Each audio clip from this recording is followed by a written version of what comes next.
Welcome back student, एक बार फिर स्वागत है आप सभी लोगों का आपके प्यारे से YouTube channel wifi success classes में। जैसा कि हमारा चैप्टर चल रहा था प्रत्यावर्ती धारा अल्टरनेटिव करंट, इस चैप्टर में हम लोग पढ़ चुके हैं एलसी परिपथ, सीआर परिपथ, एलआर परिपथ, इन चीज़ों को हम लोग पढ़ चुके हैं। आज हम लोग स्टार्ट करते हैं इस वीडियो को एलसीआर परिपथ से। एलसीआर परिपथ, एलसीआर परिपथ से इस वीडियो को स्टार्ट करेंगे। जिन लोगों ने हमारे पहले वीडियो, इससे पहले के वीडियो नहीं देखे हैं, वो चैनल पर उपस्थित वीडियो में देख सकते हैं। इसके पिछले के सारे वीडियो आपको मिल जाएंगे विधिवत तरीके से। एलसीआर परिपथ में यहाँ पर हम जानेंगे सबसे पहले कि एलसीआर परिपथ होता क्या है। तो एलसीआर परिपथ ऐसा परिपथ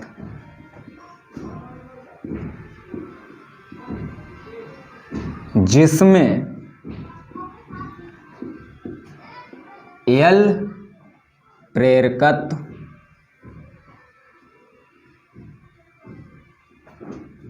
सी धारिता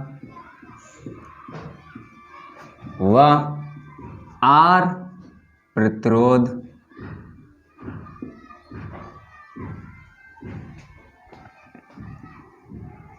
को श्रेणी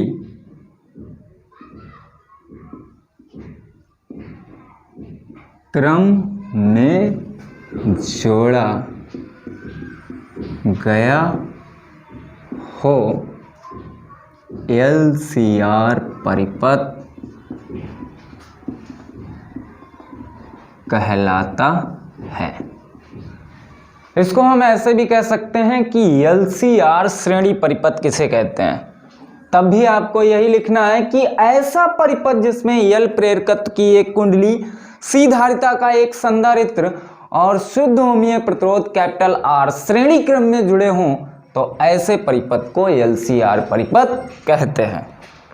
अब हम इसमें जानेंगे परिपथ की प्रतिबाधा।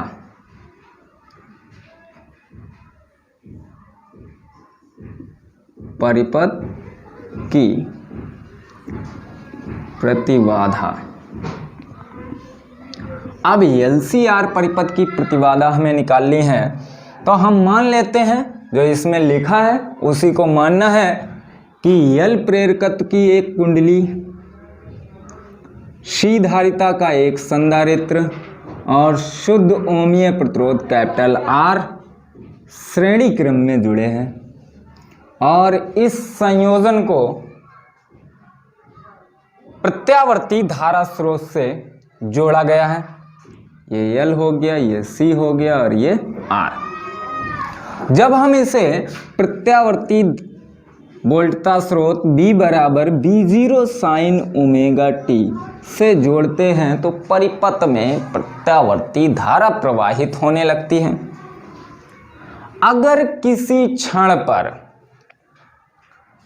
एल प्रेरकत्व की कुंडली के सिरों पर उत्पन्न विभवांतर BL, संधारित्र की प्लेटों के बीच उत्पन्न विभवांतर BC और प्रतिरोध के सिरों पर उत्पन्न विभवांतर BR हो, अब इसके बाद हम तब तो बाद में जानेंगे। यहां से हम पिछली बातों को याद करते हैं कि BL और BC जो कुंडली के सिरों के बीच उत्पन्न विभवांतर है और प्रतिरोध के सिरों के बीच विभवांतर है, ये धारा से किस प्रकार कितना अग्रगामी या पश्चगामी होते हैं। तो इन दोनों का परिणामी हमें पहले निकाल लेना है। हम लोग पिछले वीडियो में पढ़ चुके हैं इसी चैप्टर में, जो BL होता है ये धारा से 90 अंश अग्रगामी होता है। अर्थात हम कह सकते हैं कि BL धारा से 90 अंश आगे रहता है, या ये भी हम कह सकते हैं कि BL से धारा 90 अंश पश्चगामी होती है, VC से धारा 90 अंश अग्रगामी होती है, या हम यूं भी कह सकते हैं कि BC धारा से 90 अंश पश्चगामी होता है। तो यहां पर अगर हम इन तीनों को देखेंगे, BR जो होता है वो धारा, BR और धारा समान कला में होते हैं, तो हम क्या इनको इस प्रकार नहीं बना सकते हैं? यह आपका धारा हो गया, तो इधर BR भी होगा। क्लियर? अब इस धारा से 90 अंश अग्रगामी होता है VL, या हम यूं कह सकते हैं कि BL से 90 अंश पश्चगामी होती है धारा, तो यहां पर इसको हम BL प्रदर्शित कर सकते हैं। इसके बाद में जो BC है उससे धारा 90 अंश अग्रगामी होती है, तो हम यहां पर BC भी प्रदर्शित कर सकते हैं। कहने का मतलब है कि यहां से देखने पर हमें लग रहा है कि BL और BC एक दूसरे से विपरीत होंगे। जब BL और BC एक दूसरे से विपरीत होंगे तो इनका जो परिणामी होगा BL माइनस BC द्वारा प्रदर्शित होगा। क्लियर है? चलिए, तो यहां पे लिखेंगे माना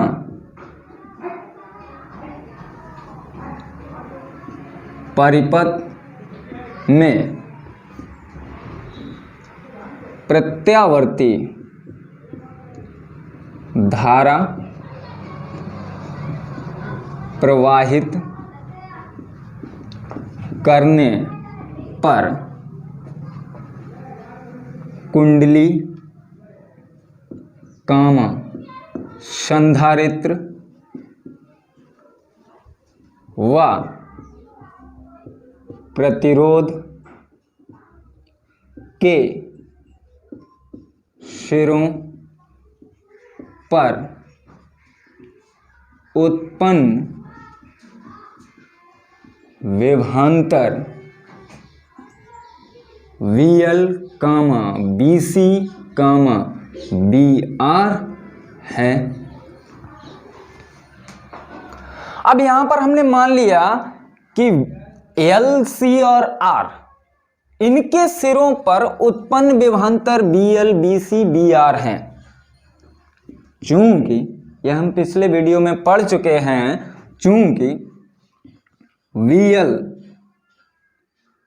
से धारा 90 अंश पश्चगामी व BC से धारा 90 अंश अग्रगामी व VR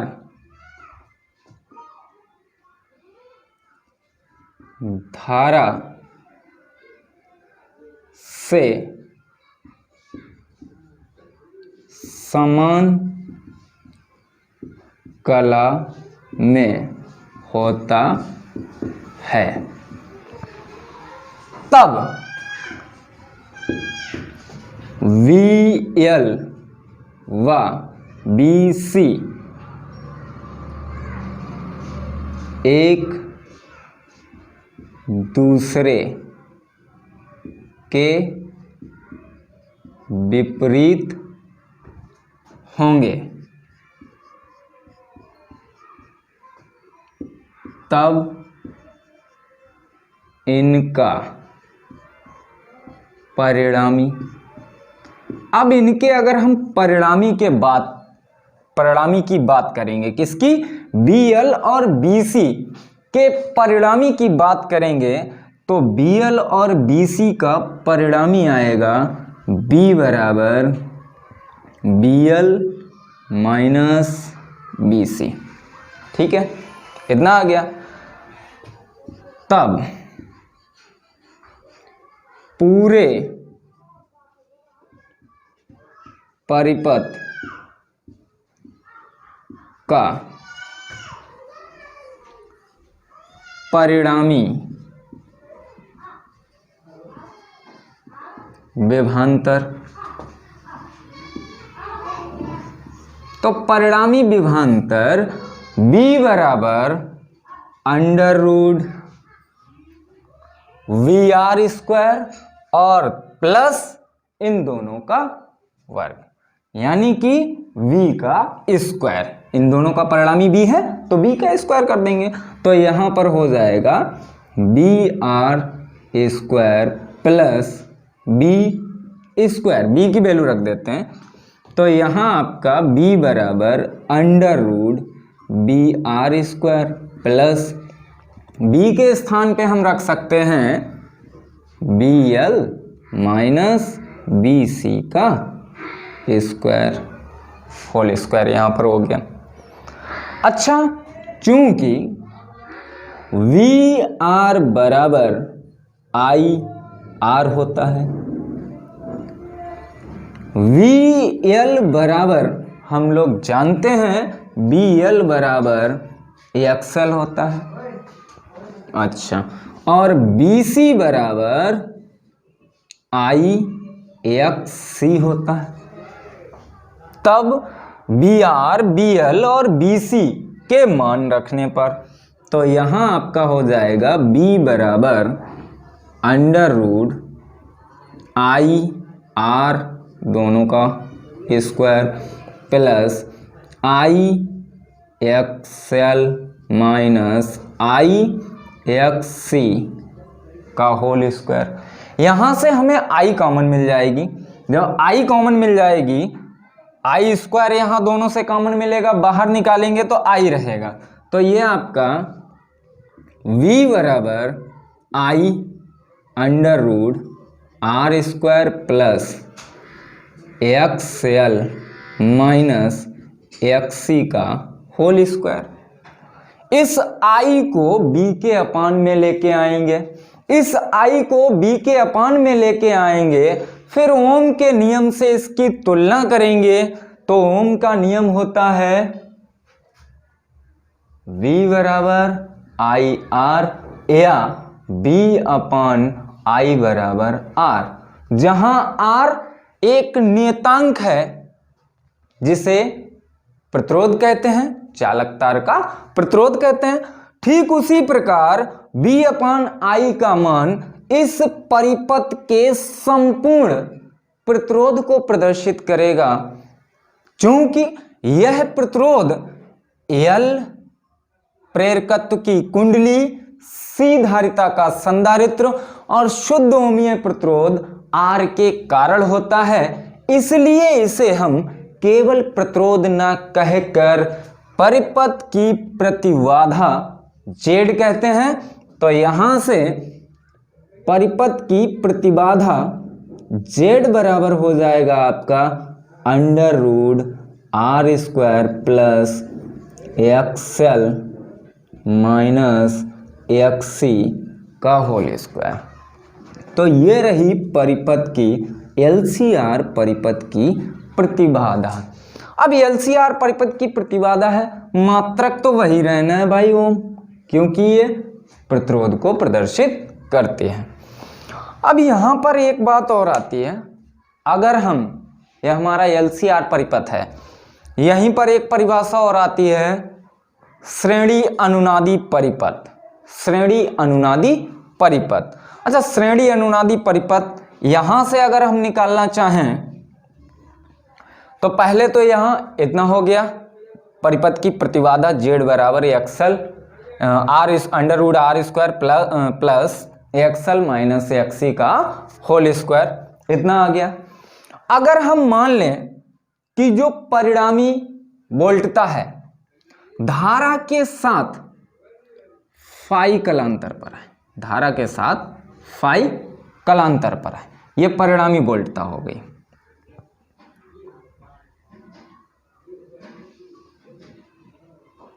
यदि परिणामी वोल्टेज धारा के साथ फाई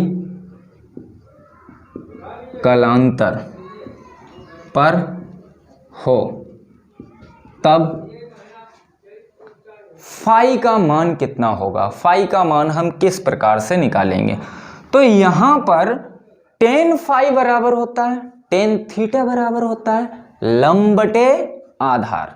यहां पर इस भुजा को प्रदर्शित करेगा VL और BC का परिणामी। BL और BC का परिणामी हम लोग जानते हैं BL माइनस BC है, या XL माइनस XC है। तो यहाँ से टेन फाई बराबर लिख सकते हैं हम XL माइनस, या सर्वांग का निशान लगाते हैं। सर्वांग का निशान मतलब जो बड़ा है, अगर XL बड़ा है तो XL से XC को घटा देते हैं, अगर आपका XC बड़ा है तो XC से XL को घटा देते हैं। तो इस तरीके से निशान लगा देते हैं XC अपान, यहाँ क्या हो जाएगा R। ठीक है, ये किस प्रकार आता है, तो यहाँ इसको हम थोड़ा साफ कर रहे हैं। ये आता कैसे है, लंब बटे आधार, यानी कि VL सर्वांशम BC अपान आपका हो जाता है BR। यहाँ इनकी वैल्यू रखते हैं, वैल्यू रखने पर I से I कट जाएगा, तो यहाँ पर आपका XL सर्वांशम XC अपान R आ जाता है। ठीक है, तो इस प्रकार से परिणामी वोल्टता और धारा के बीच कलांतर को भी हम ज्ञात कर सकते हैं। अब यहाँ पर हम बात करेंगे श्रेणी अनुनादी परिपथ की। तो श्रेणी अनुनादी परिपथ क्या होता है, थोड़ा सा मैं इसको साफ कर रहा हूँ।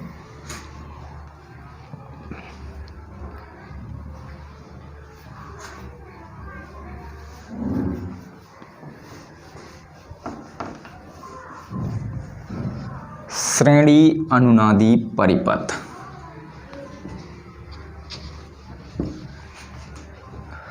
श्रेणी अनुनादी परिपथ की अगर हम बात करें, श्रेणी अनुनादी परिपथ, तो श्रेणी अनुनादी परिपथ, श्रेणी परिपथ यानी कि LCR श्रेणी परिपथ को हम देख चुके हैं। अनुनाद की स्थिति क्या होती है, अनुनाद की स्थिति में, या हम श्रेणी अनुनादी परिपथ की परिभाषा को लिख देते हैं यहां पर, ऐसा परिपथ जिसमें प्रवाहित मुख्य धारा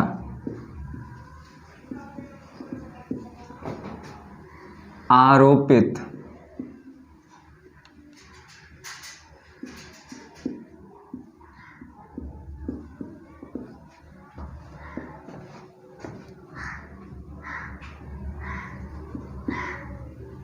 वोल्टेज की कला, ऐसा परिपथ जिसमें प्रवाहित मुख्य धारा आरोपित वोल्टेज की कला में होती है, अर्थात जिसमें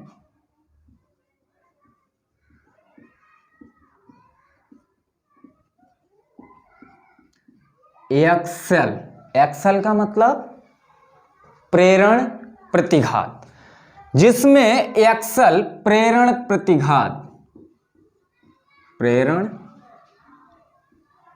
प्रतिघात, प्रतिघात व एक्सी धारतीय प्रतिघात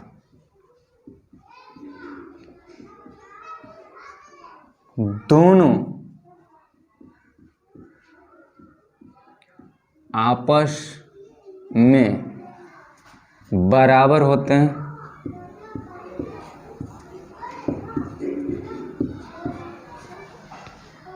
दोनों आपस में बराबर होते हैं। ठीक है, ऐसा परिपथ जिसमें प्रवाहित मुख्य धारा आरोपित वोल्टेज की कला में होती है, अर्थात जिसमें एक्सएल और एक्सी दोनों बराबर होते हैं। तब जब एक्सएल और एक्सी दोनों बराबर होंगे आपस में, तब परिपथ की प्रतिबाधा कितनी होगी। सबसे पहले जानेंगे परिपथ की प्रतिबाधा क्या होगी। तो यहां पर चूंकि एक्सएल बराबर एक्सी, तब प्रतिबाधा जेड बराबर क्या हो जाएगा, under root R square plus हमारा कितना निकलता था, एक्सएल माइनस एक्सी। अब ये चूंकि दोनों बराबर हैं, ये दोनों आपस में एक्सएल और एक्सी बराबर हैं, तो यहाँ पर आपका जेड बराबर ओनली निकलेगा अंडर रूट आर स्क्वायर या जेड बराबर आर। तो यहाँ पर हम कह सकते हैं कि श्रेणी अनुनादी परिपथ की जो प्रतिबाधा होती है वो न्यूनतम होती है, या हम ऐसे भी कह सकते हैं कि श्रेणी अनुनादी परिपथ में परिपथ की प्रतिबाधा प्रतिरोध के मान के बराबर होती है। तो इस प्रकार से ये हमारा श्रेणी अनुनादी परिपथ है। श्रेणी अनुनादी परिपथ में आवृत्ति का क्या हिसाब किताब रहता है, आवृत्ति को भी हम देख लेते हैं।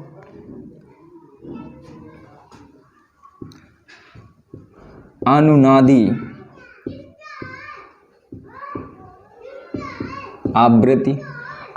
आवृत्ति को देखेंगे, चूंकि एक्सएल बराबर एक्सी और एक्सएल बराबर हम लोग पढ़ चुके हैं होता है ओमेगा एल, तो बराबर हो गया 1/ओमेगा सी।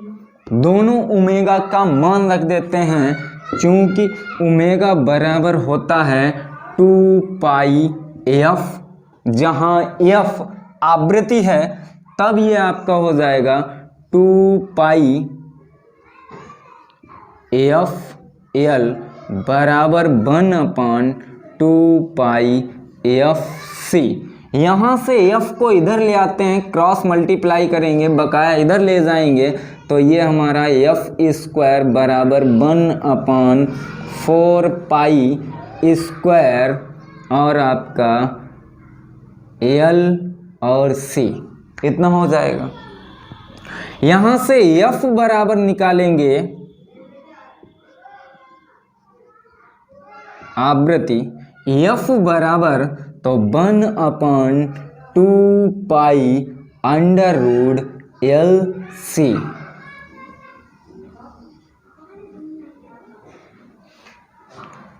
तो ये आपकी मात्रक यहाँ पर इसका रहता है हर्ट्ज। जो हम अपने घरों में प्रत्यावर्ती धारा यूज करते हैं, घरों में प्रयुक्त होने वाली प्रत्यावर्ती धारा की आवृत्ति होती है 50 हर्ट्ज। लगभग 50 हर्ट्ज आवृत्ति की ही हम घरों में अपने प्रयुक्त करते हैं प्रत्यावर्ती धारा।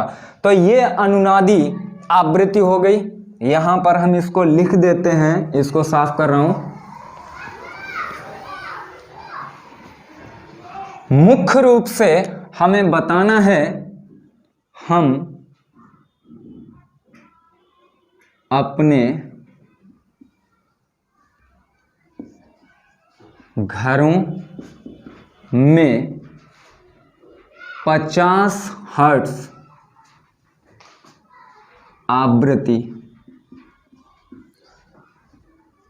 की प्रत्यावर्ती धारा यूज करते हैं।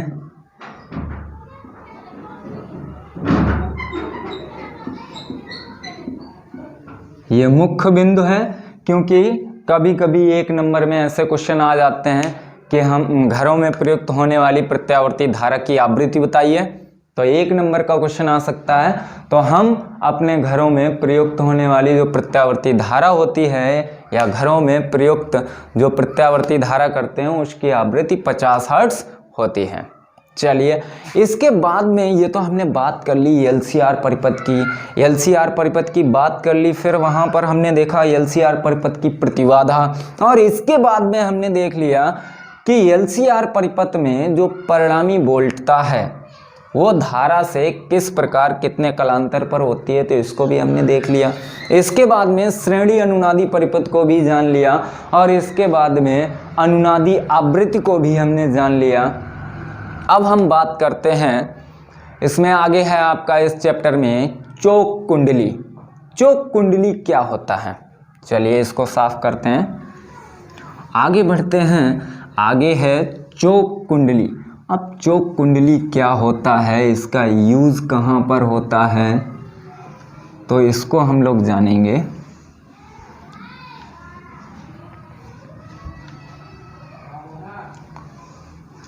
चोक कुंडली, चोक कॉइल।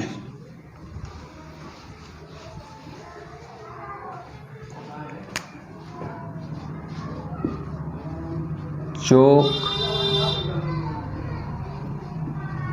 कुंडली। अब चोक कुंडली क्या है? चोक कुंडली, जिस प्रकार हम दिष्ट धारा परिपथ में प्रतिरोध के मान को कम या अधिक करके धारा को नियंत्रित करते हैं, ठीक उसी प्रकार प्रत्यावर्ती धारा परिपथों में चोक कुंडली का उपयोग करके धारा के मान को घटाया या बढ़ाया जा सकता है, या हम ऐसे भी कह सकते हैं कि नियंत्रित कर सकते हैं। अब चोक कुंडली होती किस प्रकार की है, कैसे बनाई जाती है, क्योंकि इसके नाम में ही लिखा है कुंडली, तो जाहिर सी बात है कि कुंडली से बनी होगी। अब किस प्रकार बनी होती है, इसमें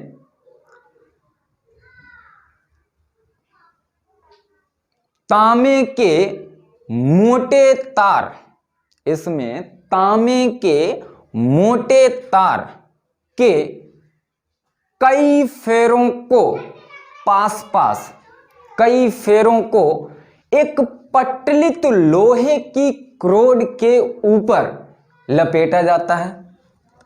यह तार जो होता है विद्युत रोधी होता है। विद्युत रोधी मतलब पदार्थ का इस पर लेप होता है। यह मत समझना कि तार ही पूरा तार विद्युत रोधी है, विद्युत रोधी तार।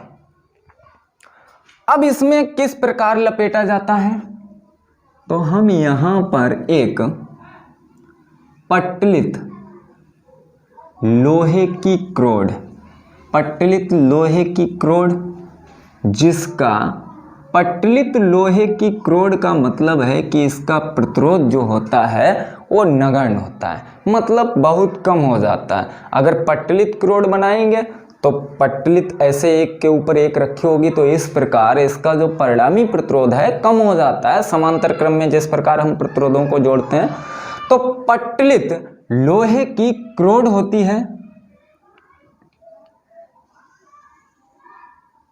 जिसके ऊपर तांबे के मोटे तार के कई फेरों को लपेटा जाता है।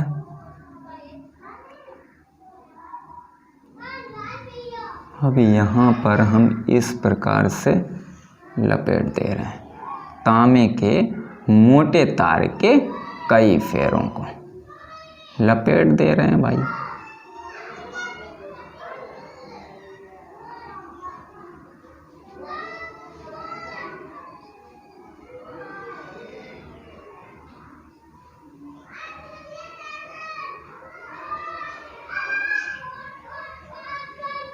इस प्रकार से हम तांबे के मोटे तार के फेरों को लपेटते हैं।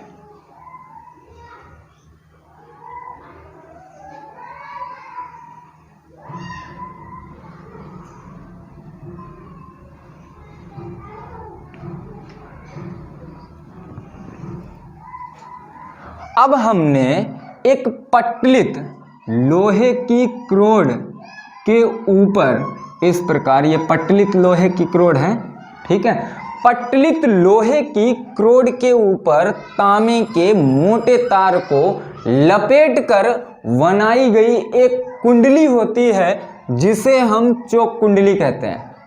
ये नगण्य प्रतिरोध व उच्च प्रेरकत्व वाली होती है। अब नगण्य प्रतिरोध और उच्च प्रेरकत्व इसका किस प्रकार आता है उसको हम देख लेते हैं। अब इसमें ये हमने एक तांबे के मोटे तार के फेरों को लपेट दिया लोहे की क्रोड के ऊपर। यहां पर प्रत्यावर्ती धारा स्रोत यानी कि जिस, और इधर हम लगा देते हैं एक हमारा परिपथ, तो परिपथ में बल्ब, ये हमने एक बल्ब लगा दिया। ये क्या है? बल्ब। ये हमने एक बल्ब लगा दिया और ये तांबे के तार की कुंडली है और ये आपकी पट्टलित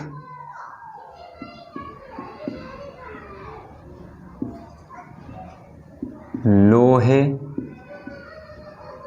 की क्रोड है।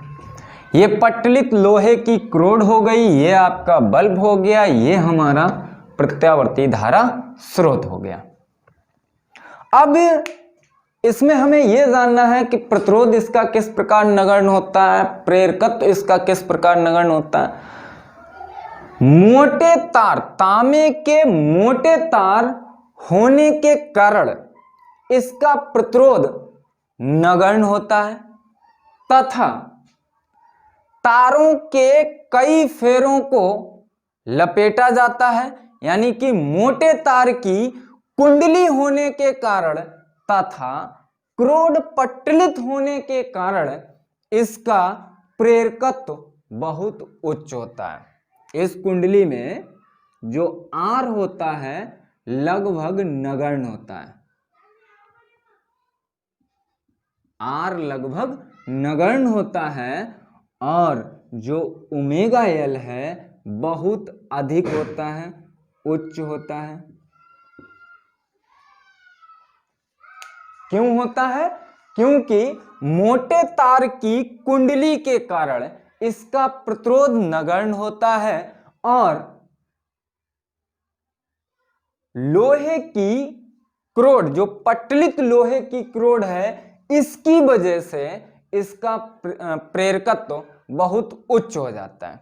अब यहां पर एक बात और आती है कि इस लोहे की क्रोड को हमने इसके अंदर पूरा अभी कुंडली से पूरा बंद, यहां पर आपको क्रोड दिख रही है, लेकिन क्रोड को इन फेरों के अंदर या कुंडली के अंदर क्रोड को किसी भी दूरी तक प्रविष्ट करवाने की व्यवस्था होती है। मतलब इसको हम इधर भी बढ़ा सकते हैं और इधर भी बढ़ा सकते हैं, दोनों ओर कहीं पर भी क्रोड को हम इधर भी खिसका सकते हैं और इधर भी आसानी से खिसका सकते हैं। इस बात की इसमें व्यवस्था होती है। मतलब इस प्रकार तांबे के तार को लपेटा जाता है कि आसानी से हम क्रोड को इधर उधर खिसका सकते हैं।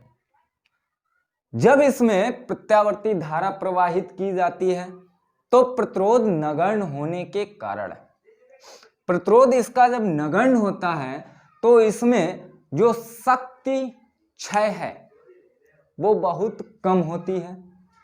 अगर हम यहां पर बात करें कॉस फाई की शक्ति गुणांक कॉस फाई, तो cos phi R equal R upon under root R square और प्लस ओमेगा एल का स्क्वायर।